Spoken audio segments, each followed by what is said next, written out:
Break नंतर तुमचं पुन्हा एकदा स्वागत। तुम्ही बघताय 7/12च्या बातम्या। भाजीपाला पिकाच्या दरात सातत्यानं चढउतार पाहायला मिळतो, त्यातूनही टिकून राहणं आवश्यक असतं तरच अपेक्षित नफा मिळतो। हेच सूत्र सांगली जिल्ह्यातल्या तुंग गावातल्या किरण ऐतवडे यांनी जपलंय।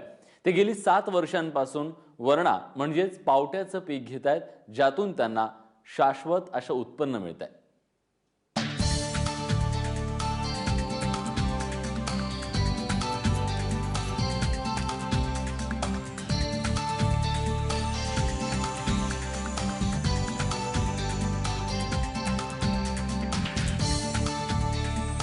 सांगली जिल्ह्यातील तुंग गावाचे शेतकरी किरण ऐतवडे आर्थिक परिस्थितीमुळे 7वी पर्यंतच शिक्षण त्यांना घेता आलं।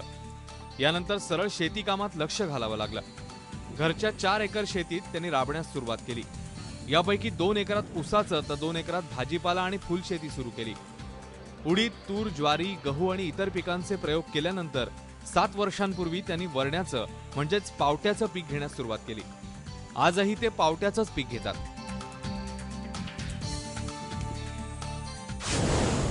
वरणाचे पीक 7 वर्ष झाले घेत आहे।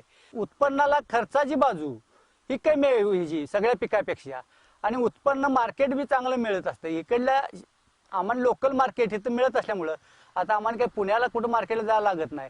आणि तूर उत्पन्न किंवा ही उत्पन्न बाकीचे उत्पन्नापेक्षा हे उत्पन्न पैसे 4 हाताला लागतात। ऊसाच्या पिकाला 18 महिने लागतात, त्याच्यापेक्षा ही पीक आम्हाला मजबूत चांगलं वाटतंय।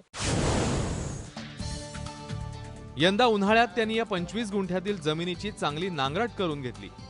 त्यात शेतीत पडलेला सर्व पालापाचोळा काढला। 3 ट्रॉली शेणखत घातलं। 4.5 फुटांच्या सरी सोडून ठिबकच्या लॅटरल अंथरल्या आणि 5 जूनला लॅटरलच्या दोन्ही बाजूला 1.25 फुटाचं अंतर सोडून झिगझॅग पद्धतीने वरण्याच्या बियाण्याचं टोकण केलं। यासाठी त्यांनी SFB3 या जातीच्या वरण्याचं बियाणं वापरलं।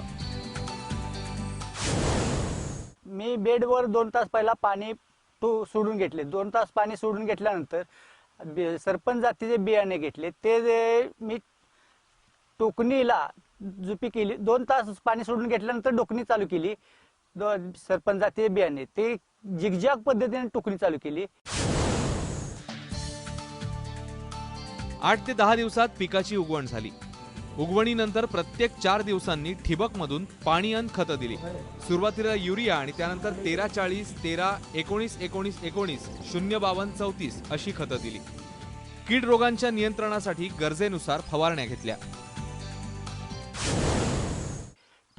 टोकणी चालू केल्यानंतर 4 दिवसांनंतर मी कोरोफास कीटनाशक किडी मुंगी आळी ही काय ते होऊन पीक बाद होऊ नये म्हणून सोडलं। ते सोडल्यानंतर 10 दिवसानंतर मी पहिला युरिया सोडला। युरिया सोडल्यानंतर पुन्हा 10 दिवसानंतर पुन्हा उगवण झाल्यानंतर पुन्हा 13-40, 13, 19, पुन्हा 10 दिवसानंतर 12-61, 00-50 अशी 10-10 दिवसांनी मी अंतर बघू त्याचे टेप बाय टेप अशा 5 ही दिल्या। 5-5 किलो प्रमाणे त्याला ही दिले। लागवडीनंतर 55व्या दिवसापासून वरण्याच्या शेंगांची तोडणी सुरू झाली। दररोज सकाळी 8 ते दुपारी 1 वाजेपर्यंत किरण यांची पत्नी आणि 2 मजूर या शेंगांची तोडणी करतात। आतापर्यंत 8 तोड्यात 1.5 टन वरण्याच्या शेंगांचं उत्पादन मिळालंय। याला व्यापाऱ्यांनी सरासरी 20 रुपये किलोचा दर दिलाय। यातून त्यांना 30,000 रुपये मिळाले। अजून 1.5 महिना तोडा सुरू राहणार असून यातून अजून 1.5 टन वरण्याच्या शेंगांच्या उत्पादनाची अपेक्षा आहे। म्हणजेच अजून 30,000 रुपये यातून मिळतील। बियाणं, खतं, मजुरी आणि वाहतूक असा 10,000चा खर्च झालाय। म्हणजेच फक्त 25 गुंठ्यातून खर्च वजा जाता किरण यांना 50,000चा निव्वळ नफा होणार आहे। मार्केट आमचं जास्तीत जास्त कोल्हापूर, सांगली, आष्टा, इस्लामपूर असे याला जातात। त्यातून जो राहतो तो आम्ही लोकल मार्केटला गावातच देण्याची व्यवस्था 10 किलो 5 किलो अशा पद्धतीने करत असतो। एकूण माझे 60,000 रुपये होणार। 60,000 रुपये मध्ये माझे वजा 10,000 रुपये केले। 10,000 रुपये केल्यानंतर मला एक 50,000 रुपये तर वर्ष 5 महिन्याकाठी मला वरण्याचे शिल्लक राहतात। कोल्हापूर सांगली पट्ट्यातील बहुतांश शेतकरी मुख्य पिकाच्या जोडीला भाजीपाला पिकांची लागवड करतात, ज्यामुळे वर्षभर शेतकऱ्यांच्या हाती पैसा खेळता राहतो। किरण ऐतवडे यांची ही वरण्याची शेती याचंच एक उत्तम उदाहरण आहे। चंद्रशेखर खोले, एबीपी माझा, सांगली.